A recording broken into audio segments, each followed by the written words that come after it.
So hi, I'm Michi and that's my channel. Now we have part 2 of the big Trefl 6000 piece puzzle.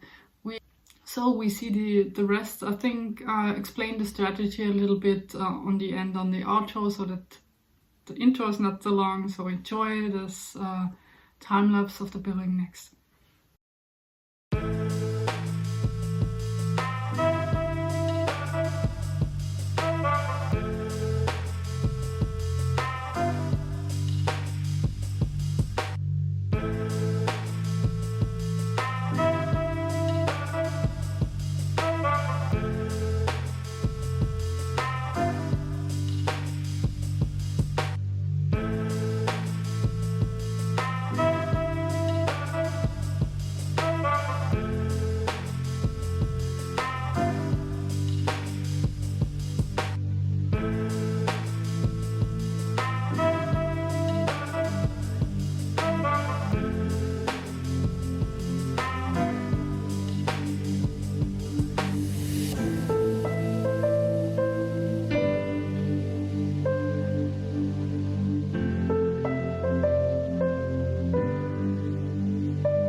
puzzle upside down, I decided to power through the greens and trying to fill in the darker pieces that's in my reach now, and then turning upside down and then doing the streets afterwards. So let me take some of the pieces here. Yeah.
So let me move this in and then making the break. Yeah. Therefore the upper side is complete.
Yeah, so it's by these big puzzles, there is strategy over the management over the pieces. So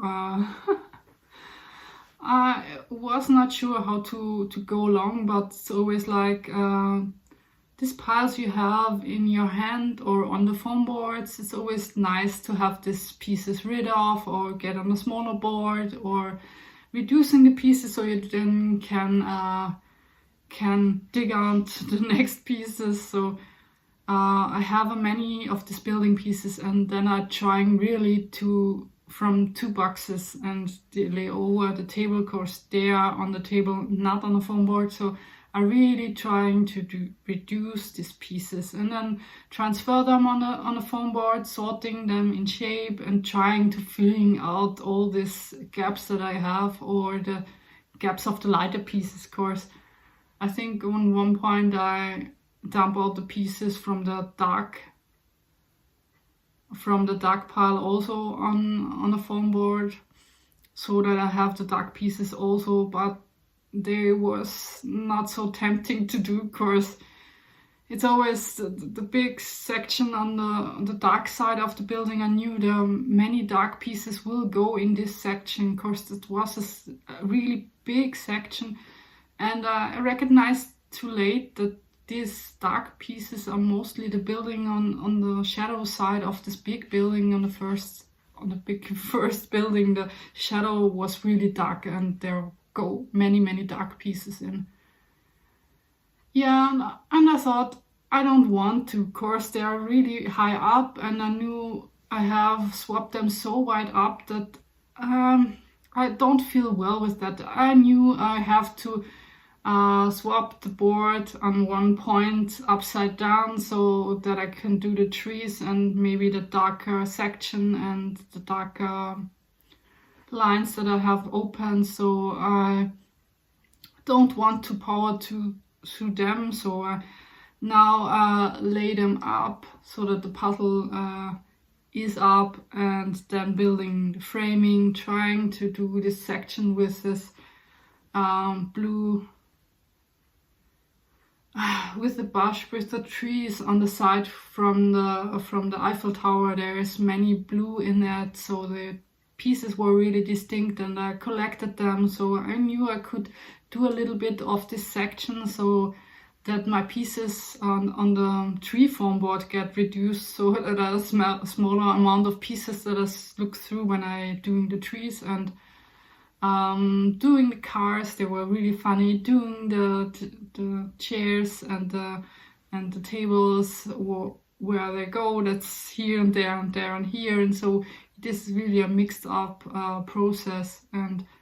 But reducing the pieces on the light foam board, on the green foam board, on the pattern of this building foam board, and dealing with foam board and pieces that lay on the thing. So it was really a little bit of tricky to management all the pieces. And you say this swapping over, it's I always don't think when I do this, but when I see the time lapse, I always thought, oh, could you don't disturb all the building with the big foam board and never can see the puzzle where it's really surely assembled. But yeah, I want to reduce and trying to filling everything. I then get to the point when I'm thinking, oh, I needed the gray pieces also. I needed the gray pieces from the street. Of course, they're a little bit mixed up with the gray pieces in my buildings, and a little bit gray here and there. And I knew I have missorted also the gray pieces. So at one point I dump out the pieces from the street on the foam board, but I knew I don't want to do the street at first. So I only do, I think, the light reflection on the street and this section under the Eiffel Tower where there's the people and the trees that distinct. So I knew there I could fill in a little bit, course the pieces would look distinct, and so I can find them easily and sort them out.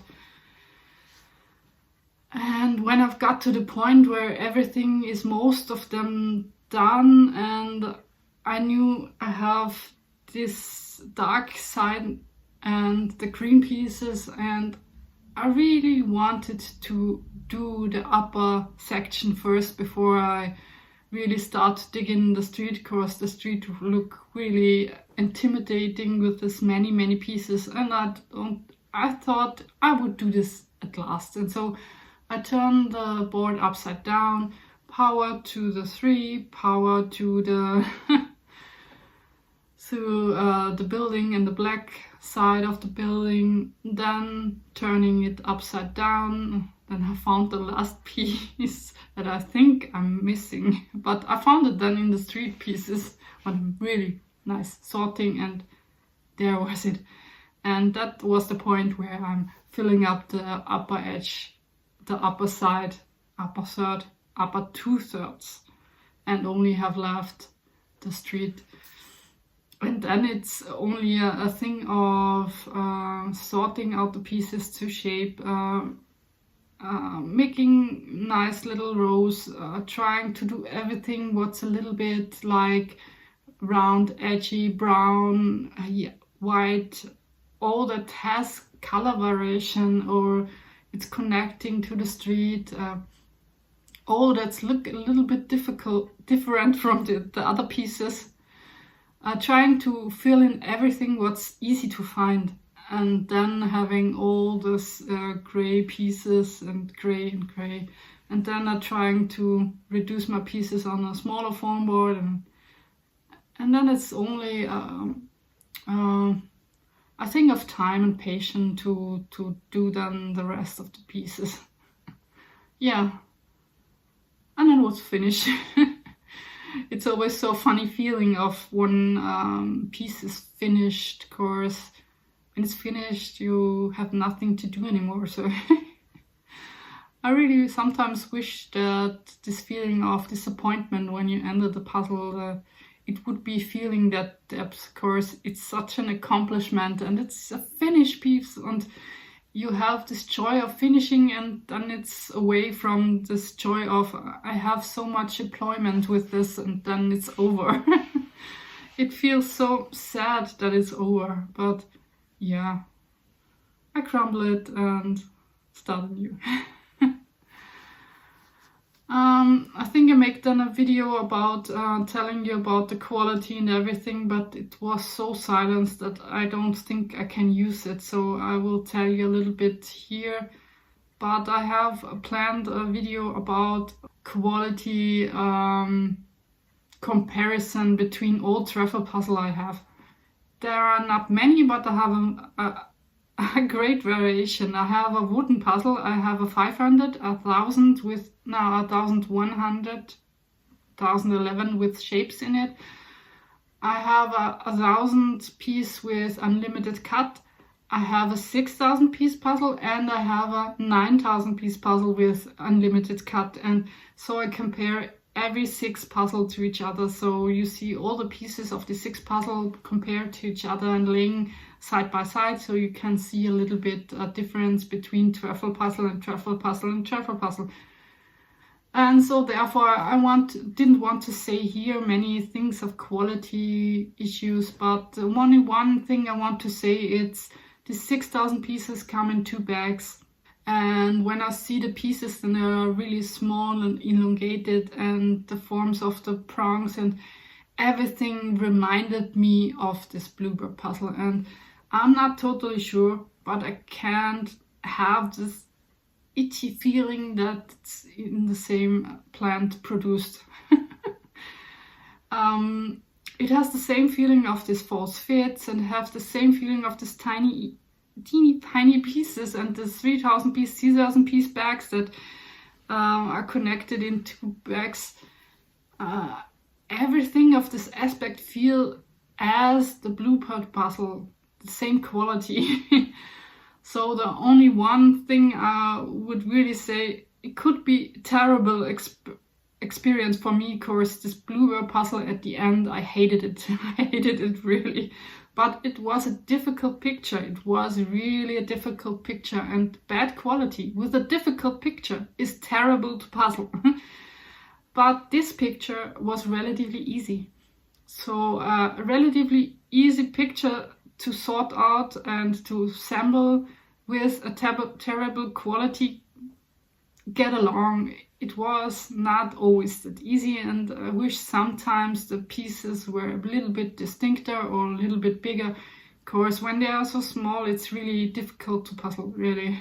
So when you have a big puzzle, then trying to find out with normal piece cut. So I will make a full time lapse without me talking. So if you're not interested in, then you'll never know that it would be a full time lapse. Also, I have, I think, two sides of views. The one that really enjoy me talking, and the one that don't talk, don't enjoy to talk me. And so I'm always divided between these two sections, because I knew many people want to have more explanation than me talking about the things and what's in my brain. And I knew sometimes I've talked too much or repeat myself, and then it's tedious and can't get on, stop talking. And I knew the second community of my viewers want only the puzzle content without me talking. And so I will provide for them a full time lapse with no talking, a little bit faster and everything in one piece. Maybe it's a compromise between these two kind of person that want to see what I'm doing. And by the big puzzle, I really want to share this and also see only the process without me talking about what I'm thinking. Of course, out of the process of the picture, what I've done when I dump the pieces out, when I'm sorting, I'm trying to film everything so you see what I'm doing. So sometimes it's not explanation necessary for you to see what I'm doing. So it's always a compromise. Should I talk about what I'm doing, or should I try to present you how I work, and then you see what I'm doing and how my thought process in the process work. But yeah, it's always you can't do it for everyone, right? So I make this compromise for me also. I will talk a little bit more than one side would expect it, and I took a little bit less than the other side would like. So it's always a mixture of both. But I think I produce videos for both sides, so I don't know. I mean, I now by 300 subscribers, and I don't know which type of person they are, or if they really watch regularly my videos or didn't unsubscribe because they are too lazy to unsubscribe. I really don't know. I mean, how many people do you reach really? Is 300 people that watch me now? Or is it only a handful, 20, that watch regularly my videos and enjoy what I'm doing? I really don't know. So that's really the end. I have to stop. So have a nice day, evening, morning, midday, whenever and wherever you watch the video. And we see each other in the next, or in the next. Hi.